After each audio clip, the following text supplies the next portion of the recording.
Ahojte priatelia, teraz sme v jednom obchodnom reťazci, kde mám veľmi rada jeden úsek, ktorý vám teraz ukážem. Tak momentálne sa nachádzame v regáli s omačkami. Ako môžete vidieť, tak je ich tu strašne veľa.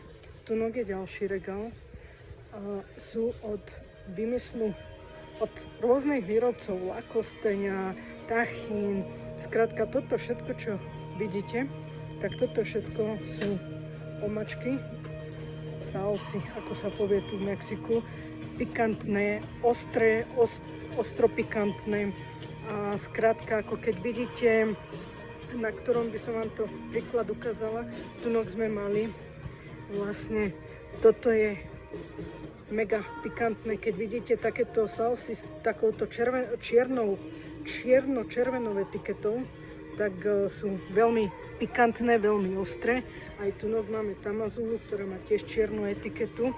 Takže s týmto troška, tak toto je už jemnejšia.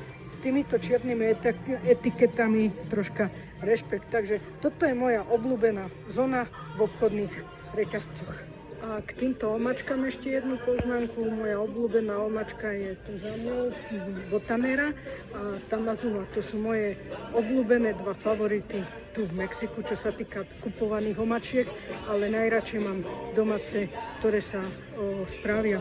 Takže vás z tohto miesta pozdravujem a vidíme sa v ďalších príspevkoch. Čaute.